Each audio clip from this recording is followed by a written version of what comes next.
성경 속 인물 가운데 이삭은 유독 조용한 사람으로 기억됩니다.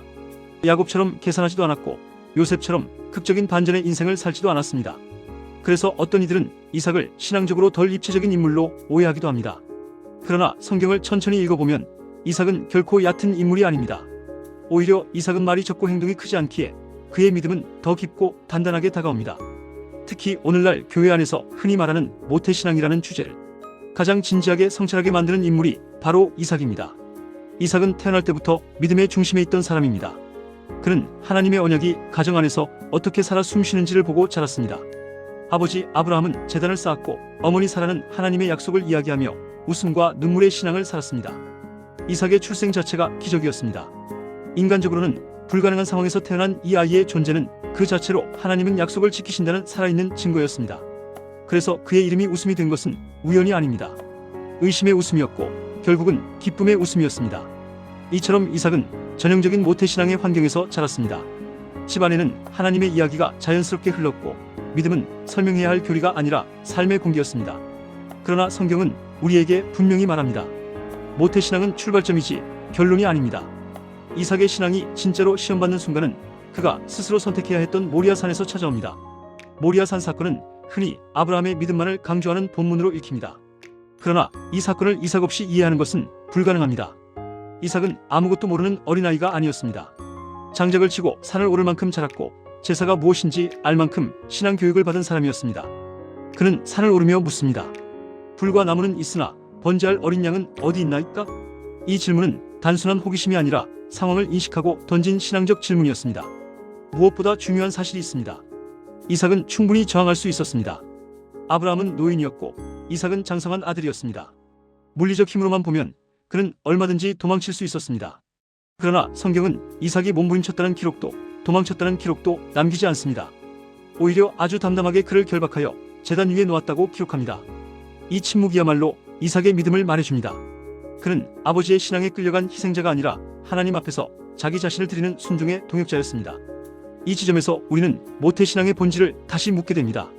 교회를 오래 다녔다는 사실이 믿음의 깊이를 보장하지는 않습니다. 부모의 신앙이 훌륭하다고 해서 자녀의 믿음이 자동으로 성숙해지지도 않습니다. 믿음은 결국 내가 하나님 앞에서 무엇을 선택하느냐로 증명됩니다. 모리아 산에서 이삭은 이해되지 않아도 하나님을 신뢰하겠다는 믿음을 자기 몸으로 고백했습니다. 이것이 모태신앙이 성숙으로 넘어가는 순간입니다. 이삭의 삶은 결혼에서도 신앙의 방향성을 분명히 보여줍니다. 그의 결혼은 낭만적인 사랑 이야기라기보다 기도와 섭리의 이야기입니다. 아브라함은 종을 보내며 이삭의 아내를 믿음의 뿌리 안에서 찾게 합니다.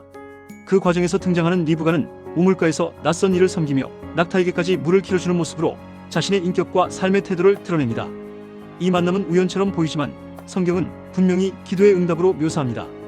이삭은 리브가를 아내로 맞이하며 성경에서 드물게 사랑하였다는 표현으로 소개됩니다. 그의 가정은 일부일체의 질서를 지키며 언약 안에서 사랑을 이어간 가정이었습니다. 아브라함의 가정이나 야곱의 가정이 복잡한 관계의 상처를 안고 있었던 것과 비교하면 이삭과 리브가의 관계는 분명한 모범을 보여줍니다. 사랑은 감정이 아니라 하나님 앞에서 선택하고 지켜가는 언약이라는 사실. 이 가정은 조용히 증언합니다. 또 하나 주목할 점은 이삭의 기도입니다. 리브가가 임신하지 못했을 때 이삭은 다른 방법을 찾지 않습니다. 그는 하나님께 간구합니다. 언약의 집안에서 태어났지만 자신의 삶의 문제 앞에서는 자신의 무릎으로 하나님께 나아갑니다. 이것이 성숙한 모태신앙의 모습입니다. 신앙 지식이 많아질수록 기도가 줄어드는 것이 아니라 문제 앞에서 가장 먼저 기도로 반응하는 사람. 이삭은 그런 사람이었습니다. 그러나 성경은 이삭을 미워하지 않습니다. 그의 삶에는 분명한 약점도 기록되어 있습니다. 바로 자녀 양육에서 드러난 편애입니다. 이삭은 에서를, 리브가는 야곱을 더 사랑했습니다. 이 편애는 단순한 감정의 문제가 아니라 가정의 질서를 무너뜨리는 씨앗이 되었습니다. 결국 이 편애는 속임과 분노, 형제 간의 갈등으로 이어지고 가정은 깊은 상처를 입게 됩니다. 이 장면은 우리에게 중요한 경고를 줍니다. 신앙이 깊다고 해서 가정의 문제가 자동으로 해결되지는 않습니다. 교회에서는 경건하지만 집에서는 감정과 습관대로 살아가는 신앙은 언제든 균열을 일으킬 수 있습니다. 이삭의 실패는 오늘 우리의 거울이 됩니다. 신앙은 예배당에서만 작동하는 것이 아니라 가정과 일상에서 작동해야 합니다. 그럼에도 불구하고 이삭의 삶은 우리에게 분명한 질문을 던집니다. 나는 누구의 믿음으로 살아가고 있는가? 부모의 신앙에 기대고 있는가? 아니면 나 자신의 순종으로 하나님 앞에 서고 있는가? 위기의 순간에 나는 도망치는 사람인가? 맡기는 사람인가?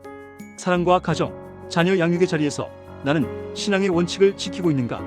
이삭은 완벽한 성인이 아닙니다. 그러나 그는 모태신앙이라는 특권을 자기 믿음의 책임으로 바꾼 사람입니다.